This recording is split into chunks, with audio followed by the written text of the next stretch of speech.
Hello friends, नमस्कार। आप सभी को नमस्कार, सभी को welcome. You all are welcome to this class. Live class में जितने स्टूडेंट्स ऑलरेडी ज्वाइन कर चुके हैं वो कंफर्म करेंगे आपका ऑडियो वीडियो आपको एक्सेसिबल है। All students of live class who have already joined, please confirm quickly your audio video is okay. So chat box में ये कंफर्म कर दीजिए। So please confirm quickly. तो चलिए शुरू करते हैं आज का ये डिस्कशन। तो ये डिस्कशन हम कंटिन्यू कर रहे हैं on long questions.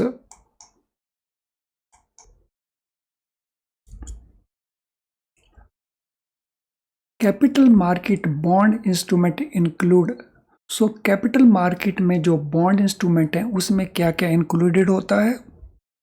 Normal bonds where interest is paid, इनको हम कहते हैं coupon bonds. Bonds where interest is not paid, इनको हम कहते हैं couponless bonds. Bonds which are not investible grade, इनको हम कहते हैं junk bonds. Bonds which can be retired before maturity by the issuers, इनको हम कहते हैं negotiable bonds. Bonds which can be exchange with shares, इनको हम कहते हैं कन्वर्टिबल बॉन्ड्स। तो कैपिटल मार्केट में ये डिफरेंट टाइप के बॉन्ड इंस्ट्रूमेंट्स हैं। तो हमने बताना है इनमें से ये जो इनको हमने क्लासीफाई किया है, इनको जो नाम दिया है, तो किन केसेस में ये करेक्टली स्टेटेड है, यानी ये उसका एक्सप्लेनेशन है और ये उस बॉन्ड का नाम है। तो आपको यहाँ से पिकअप करना है किस बॉन्ड का नाम करेक्टली स्टेटेड है और फिर आपको आंसर्स देने हैं इन ऑप्शन में से। तो yes, try to find out what will be the answer for this question number 24। तो मैं वेट कर रहा हूं आपके लिए। सो सभी ऑप्शंस को केयरफुली रीड करिए। डिफरेंट टाइप के ये बॉन्ड्स बताए गए हैं, हर एक बॉन्ड कौन सा करेक्टली स्टेटेड है और कौन सा करेक्टली स्टेटेड नहीं है।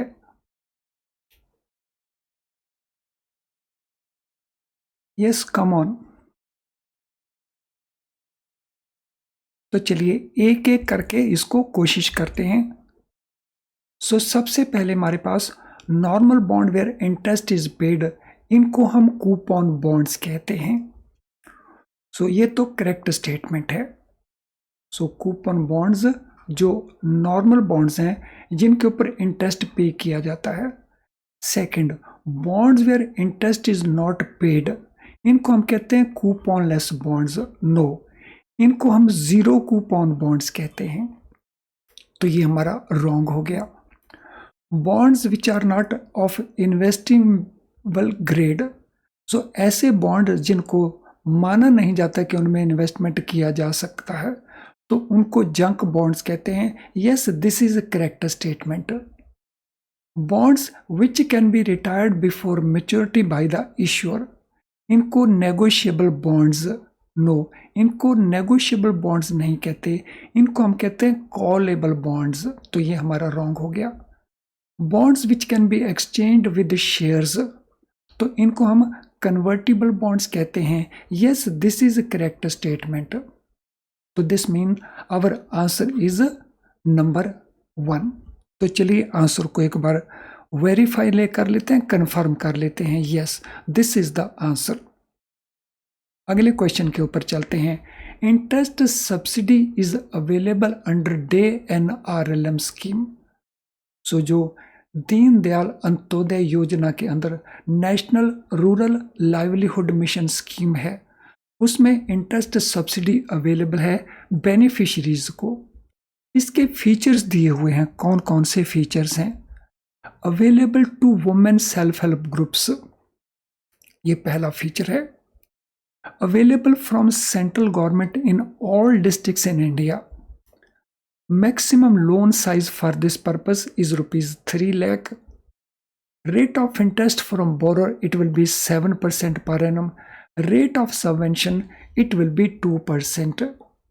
तो हमने बताना है इनमें कौन कौन सा फीचर करेक्ट फीचर है, और एक ये भी है एडिशनल सब्सिडी अवेलेबल रहेगी प्रॉम्प्ट पेमेंट के लिए eight 3%।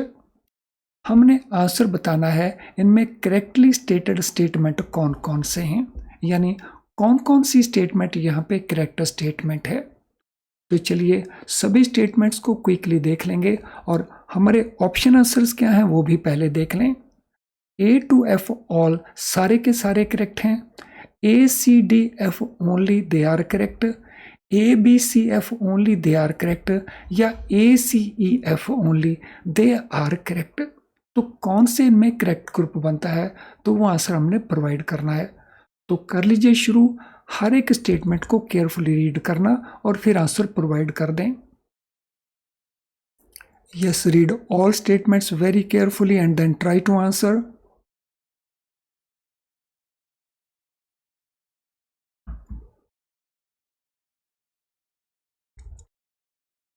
Available to women self help group, ये तो करेक्ट स्टेटमेंट है, ये वुमेन सेल्फ हेल्प ग्रुप को ही अवेलेबल है। Available from central government in all districts, no this is not all districts, ये सिलेक्ट डिस्ट्रिक्ट्स के अंदर अवेलेबल है, तो ये रॉन्ग स्टेटमेंट है। Maximum loan size 3 lakh, this is correct statement. Rate of interest जो बोरोर से लिया जाएगा 7%, this also is correct statement. Then rate of subvention so 2%, no this is wrong statement. तो ये तो 4% भी हो सकता है, 5% भी हो सकता है, वो डिपेंड करेगा डिफरेंट सिचुएशन के ऊपर। और additional subsidy from prompt payment 3%, so that also is correct. In fact इसमें जो मैक्सिमम लोन 3 लाख है, तो ये भी अब चेंज हो चुका है, तो this also is not correct. ये लोन 3 लाख से ऊपर भी हो सकता है, तो this statement is also wrong. तो दिस मीन हमारा जो आंसर बनेगा वो बनेगा ए, डी एंड एफ, और इसके लिए हमारे पास कोई आंसर नहीं है, तो ये हमारा करेक्ट आंसर है। लेकिन इस चेंज से पहले जो आंसर करेक्ट था वो आंसर था नंबर 2। तो चलिए अब नेक्स्ट पार्ट के ऊपर चलते हैं, नेक्स्ट क्वेश्चन के ऊपर चलते हैं। Weaker section in priority sector includes following loans. Priority sector के अंदर जो वीकर सेक्टर है उसमें बहुत सारी एक्टिविटीज इंक्लूडेड है, ऑलमोस्ट 12 to 13 आइटम्स। हमने बताना है इनमें से कौन कौन सी एक्टिविटीज इंक्लूड होंगी वीकर सेक्टर के अंदर। All loans to village cottage industries, all loans to distressed farmers for debt swap purpose, loans to women enterprises up to 1 lakh, overdraft under PM Jan Dhan Yojana up to ₹5,000, loans to disabled persons, loans under PMEGP DRI scheme. तो ये अलग अलग loans हैं जिनको list किया है, हमने इनमें से पिकअप करना है कौन कौन से लोन्स वीकर सेक्शन में प्रायोरिटी सेक्टर के अंदर फॉल करते हैं। So which of these are included, A to F all सारे के सारे ही, या ABCDE ओनली, या BCE ओनली, या BCDEF ओनली। तो सभी ऑप्शंस को केयरफुली रीड करें और फिर आंसर को प्रोवाइड करें। सो सभी ऑप्शंस को केयरफुली रीड कर लें और लोकेट करें इनमें कौन कौन से वीकर सेक्शन प्रायोरिटी सेक्टर में फॉल करेंगे।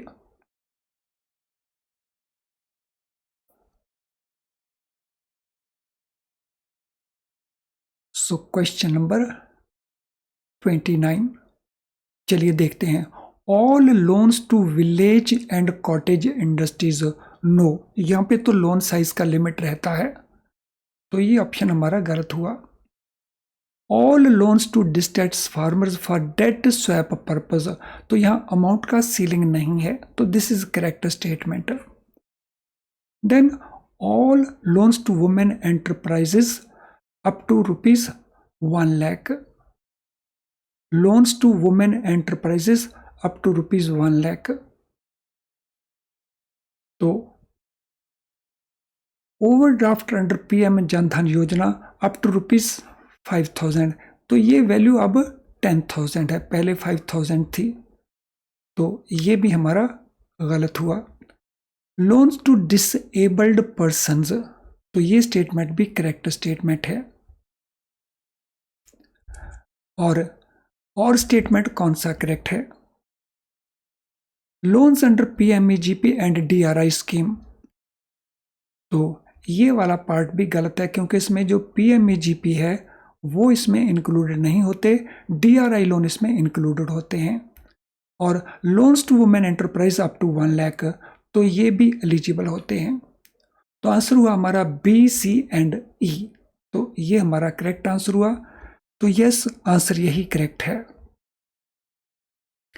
वेरियस फीचर्स ऑफ कंपनीज जो क्रिएट की जाती हैं फॉर डूइंग बिजनेस, उनके डिफरेंट फीचर्स हैं, उनको लेकर के ये क्वेश्चन है।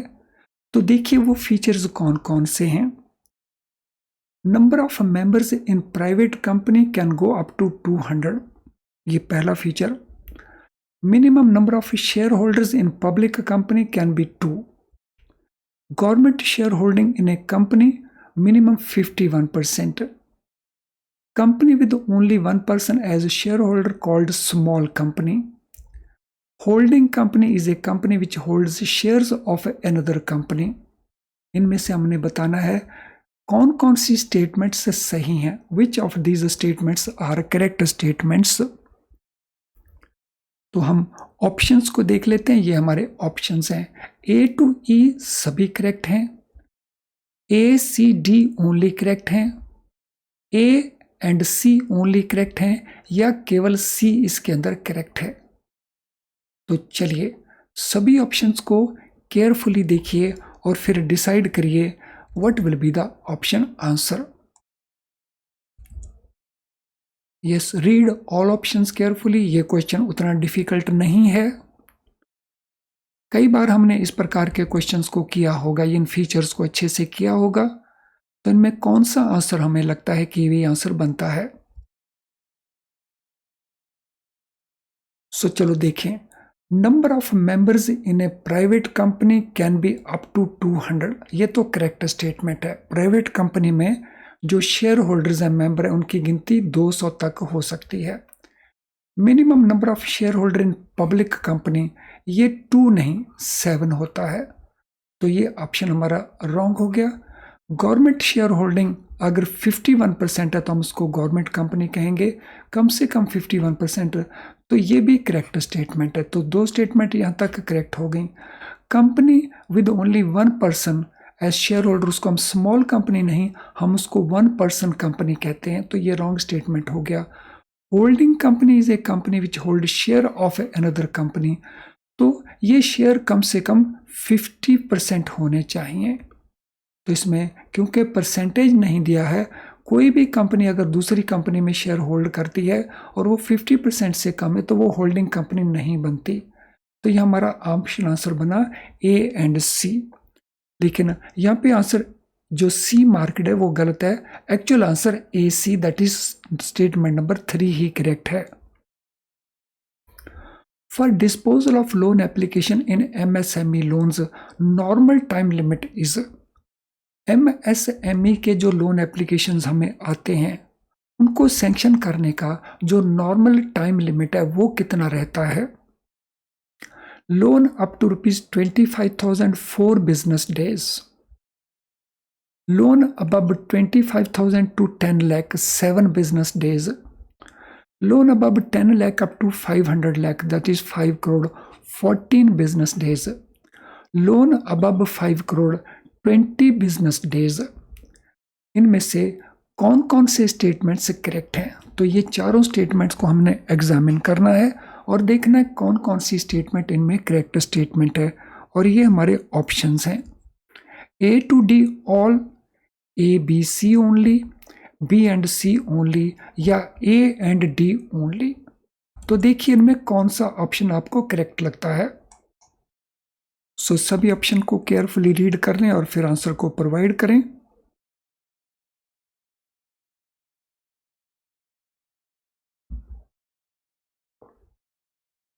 कौन से आंसर हमारे करेक्ट बनते हैं।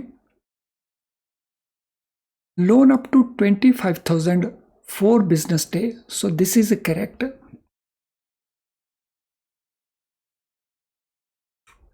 Above 25,000 up to 10 lakh, this is not correct. Above 10 up to 5 crore 14 business day, so this also is not correct. Above 5 crore 20 business day, so this is correct. तो इस point of view से हमारा जो answer 4 है, so that is correct answer. In local area network, different topologies are used with following different type of features. So जो local area network है, उनको जो लिंक किया जाता है कंप्यूटर्स को, उसको लिंक करने के प्रोसेस को हम कहते हैं टोपोलॉजीज. तो डिफरेंट टोपोलॉजीज के डिफरेंट फीचर्स रहते हैं. तो ये क्या क्या फीचर्स हैं? It has root node, intermediate node and leaf node. तो ये पहला फीचर है. All devices are connected to single continuous cable. ये दूसरा फीचर है. Central node is master and other nodes are joined to the master. Devices are connected in a closed loop. इनमें से correct match क्या रहेगा in respect of our features? तो हम नीचे इनके जो टर्म्स हैं उनका हमने मैचिंग करना है एक प्रॉपर ऑर्डर के अंदर. सो जैसे हम कहें ए को हम ए ट्री कहेंगे, बी को हम स्टार कहेंगे, सी को हम बस कहेंगे, डी को हम रिंग कहेंगे. So this is only example, ये गलत भी हो सकती है. तो हमने इस प्रकार से इनकी जो नेमिंग करनी है उनका प्रॉपर ऑर्डर कौन सा है वो आइडेंटिफाई करना है. तो यहाँ पे ए रिंग है, बी बस है, सी स्टार है, डी ट्री है. यहाँ पे ए स्टार है, बी रिंग है, सी ट्री है और डी बस है. यहाँ पे ए ट्री है, बी बस है, सी स्टार है और डी रिंग है. तो ये हमने इनके साथ मैच करने हैं और सीक्वेंस प्रॉपर होना चाहिए. तो चलिए मैच कर दीजिए. सो क्वेश्चन नंबर 32. सो सभी स्टेटमेंट्स को केयरफुली रीड करिए और फिर मैच करना शुरू कर लीजिए.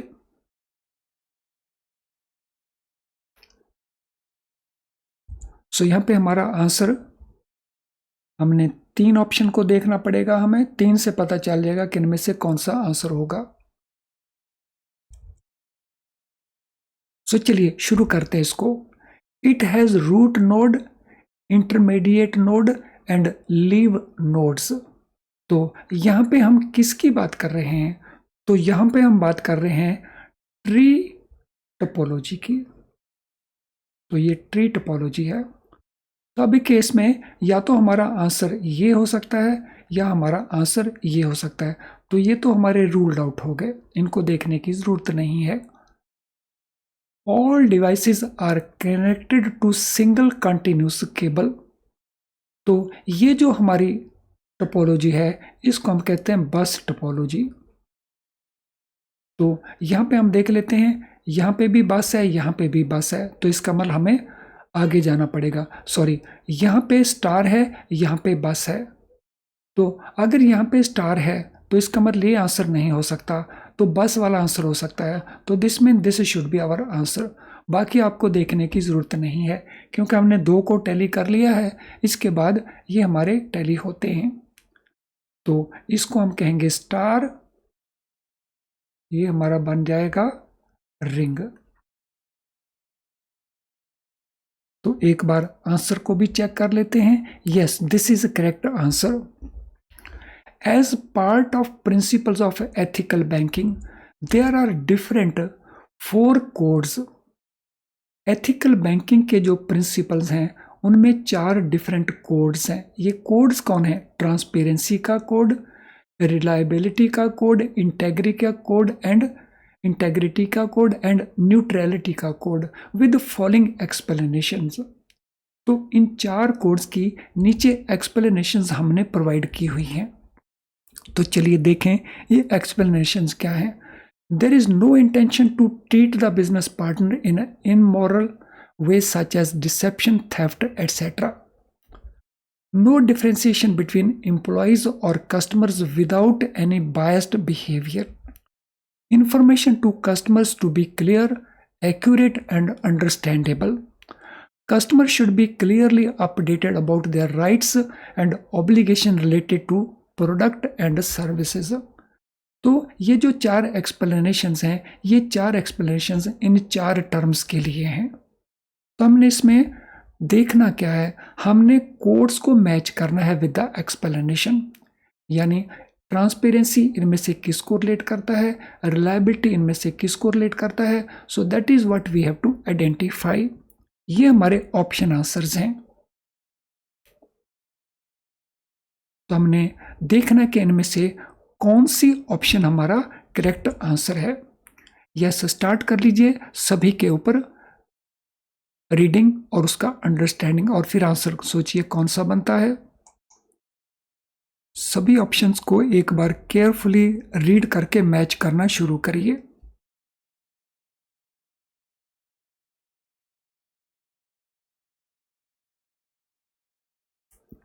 अगर आपको फंडा आता है तो फिर कोई इशू नहीं है।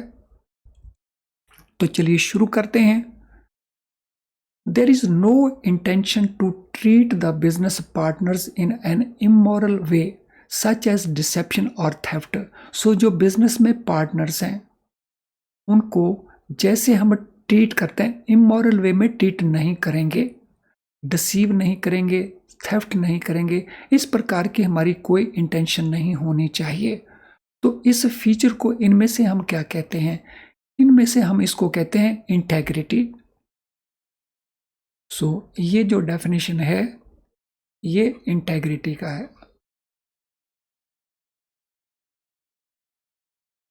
तो अगर पहला इंटेग्रिटी है तो हम यहां से देख लेंगे ये पहला इंटेग्रिटी है। तो दिस मीन या तो ये आंसर हो सकता है या ये आंसर हो सकता है। तो अब हम इन दो के बीच में लिमिट कर देंगे। तो चलिए अब दूसरी स्टेटमेंट को देखते हैं। No differentiation between employees and customers without any biased behaviour. Employees के बीच और कस्टमर्स के बीच में हम किसी प्रकार का कोई अंतर नहीं रखेंगे, ना ही हमारा जो बिहेवियर है किसी के प्रति बायस्ड होगा। तो ये इनमें से कौन सा फीचर है, किसकी ये एक्सप्लेनेशन है? तो ये एक्सप्लेनेशन है न्यूट्रलिटी की। तो ये हो गया हमारा न्यूट्रलिटी की। तो यहाँ पे भी न्यूट्रलिटी है, यहाँ पे भी न्यूट्रलिटी है। तो यानी यहाँ पे भी हम डिसीजन नहीं कर पाए कि कौन सा आंसर है। अब हमें तीसरा स्टडी करना पड़ेगा, क्योंकि 3 में अगर रिलायबिलिटी वाला सही हो तो ये आंसर बन जाएगा, अगर ट्रांसपेरेंसी वाला सही हुआ तो ये आंसर बन जाएगा। तो चलिए अब हम सी को देखते हैं। Information to customers to be clear, accurate and understandable. Customer को जो इन्फॉर्मेशन हम प्रोवाइड करेंगे वो क्लियर होनी चाहिए, वो एक्यूरेट होनी चाहिए और वो अंडरस्टैंडेबल होनी चाहिए। तो ये हमारा कौन सा फीचर बनता है? तो ये हमारा फीचर बनता है रिलायबिलिटी का। तो ये रिलायबिलिटी का बनता है। तो जिसका मीनिंग ये हुआ कि हमारा जो आंसर बनेगा वो आंसर हमारा नंबर 1 सही बन जाएगा। तो चलिए अगले पार्ट के ऊपर चलते हैं। अगले क्वेश्चन को डिस्कस करने से पहले ये इंपॉर्टेंट इंफॉर्मेशन है जिसे हम डिस्कस करेंगे। Memory collected questions of previous years, यानी पुराने पेपर्स में जो आए हुए क्वेश्चंस हैं उनका हमारे लिए क्या इंपॉर्टेंस है, उनको यूज करना क्यों हमारे लिए इंपॉर्टेंट है। पहला फैक्टर है पैटर्न।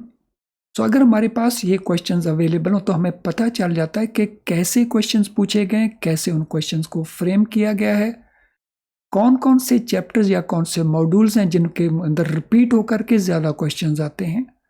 और अगर ये पैटर्न हम अंडरस्टैंड करते हो तो हमारा दूसरा बेनिफिट हो जाएगा, हम जो रिवीजन करेंगे उसमें अपने आप को रीफोकस कर लेंगे, यानी हम उसको ज़्यादा रिवाइज करेंगे जहाँ क्वेश्चंस ज़्यादा पूछे जा चुके हैं ओवर द ईयर्स।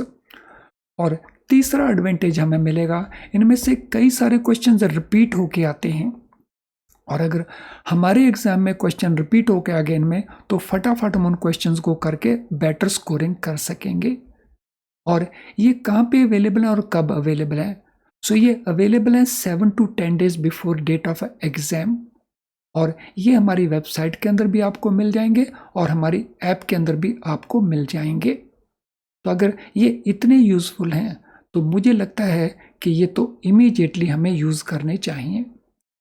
तो चलिए फ्रेंड्स, अब हम अगले क्वेश्चन के ऊपर चलते हैं।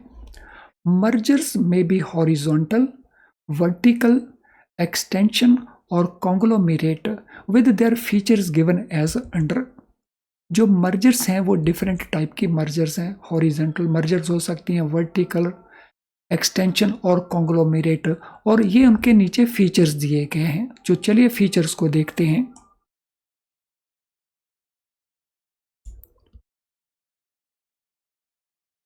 Two companies related through basic technologies are merged. सो अगर दो कंपनीज जिनमें बेसिक टेक्नोलॉजी एक जैसी हो उनको मर्ज किया जाए तो इनमें से किसको कहें, कौन सी हम मर्जर कहेंगे? One company actual supplier to other company. तो दो कंपनी जो मर्ज होंगी, एक उसमें सप्लायर है और दूसरा उसका बायर है। Predominant element is diversification of activities. तो इस मर्जर में जो प्रीडोमिनेंट एलिमेंट है वो एक्टिविटीज को डाइवर्सिफाई करना है। Two companies with similar products are merged. तो ये चार हमारे पास एक्सप्लेनेशंस हैं और चार तरह की हमारे पास मर्जर्स हैं, तो हमने इनको मैच करना है। तो हमारा क्वेश्चन क्या है? What is a correct order according to above features. इन फीचर्स के मुताबिक इनका करेक्ट ऑर्डर क्या है? हॉरिजॉन्टल, वर्टिकल, एक्सटेंशन, कॉन्ग्लोमेरेट, या एक्सटेंशन, वर्टिकल, कॉन्ग्लोमेरेट या हॉरिजॉन्टल, या हॉरिजॉन्टल, एक्सटेंशन, वर्टिकल, कॉन्ग्लोमेरेट, या extension, horizontal, vertical and conglomerate. तो इन स्टेटमेंट को केयरफुली रीड करके इनके साथ मैच करें और फिर इस आंसर को प्रोवाइड करें। Yes, do it. सो सभी ऑप्शंस को केयरफुली रीड करना है और फिर आंसर प्रोवाइड करना है।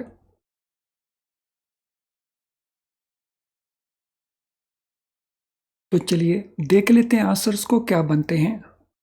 Two companies related through basic technology, अगर इनको मर्ज किया जाए तो फिर इनमें से ये कौन सी मर्जर बनती है? तो ये मर्जर बनती है एक्सटेंशन मर्जर।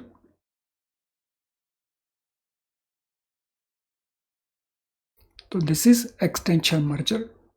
अगर ये एक्सटेंशन मर्जर का आंसर बनता है तो या तो हमारा आंसर बनेगा नंबर 2 या हमारा आंसर बनेगा number 4।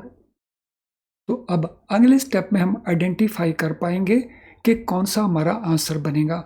One company actual supplier to other. अगर एक कंपनी बायर है और दूसरी कंपनी सप्लायर है तो फिर इनमें से वो कहलवाएगी वर्टिकल। तो हमारा जो बी पार्ट है वो वर्टिकल बन जाएगा। So this is vertical. तो आंसर अगर इनके बीच में और उनके बीच में है तो ये हमारा वर्टिकल है, यहाँ पे है, यहाँ पे ये हॉरिजॉन्टल है। तो इसका मीनिंग ये हुआ कि हमें आगे देखने की ज़रूरत नहीं है। सो तीसरा जो है ऑटोमेटिकली बन जाएगा कॉन्ग्लोमेरेट, और two companies with similar products ये बन जाएगा हॉरिजॉन्टल। तो our answer will be number 2। तो इस प्रकार से जहाँ जहाँ शॉर्टकट की पॉसिबिलिटी है तो शॉर्टकट आपको ज़रूर यूज़ कर लेने चाहिए। तो हमारा आंसर बनता है नंबर 2। तो नंबर 2 हमारा आंसर है। तो चलिए फ्रेंड्स, आज के सेशन को वाइंड अप करने से पहले अगर आपका कोई क्वेश्चन है आज के इस सेशन से रिलेटेड तो आप अपने क्वेश्चन को इस वीडियो का जो कमेंट बॉक्स है तो वहाँ पे टाइप कर सकते हैं। अगर आपकी कोई जनरल क्वेरी है हमारी प्रोडक्ट्स को लेकर के या अदरवाइज, तो ये हमारा ईमेल आईडी है, तो यहाँ पे आप हमें मेल कर सकते हो। अगर आज का सेशन आपको यूज़फुल नहीं लगा तो डिसलाइक करें, और अगर आपको यूज़फुल लगा तो आप इसको लाइक ज़रूर करें। इस सेशन का बेनिफिट और बहुत सारे आपके फ्रेंड्स को हो तो इसका लिंक कॉपी करके प्लीज़ शेयर कर लें अपने किसी भी सोशल मीडिया अकाउंट के ऊपर। चैनल अगर आपने अभी तक सब्सक्राइब नहीं किया है तो सब्सक्राइब ज़रूर कर लें ताकि आप किसी क्लास को मिस ना करें, और उसके लिए आप बेल आइकन को साथ में ज़रूर पुश करें। तो चलिए अब इस सेशन को हम वाइंड अप करते हैं। Thank you friends.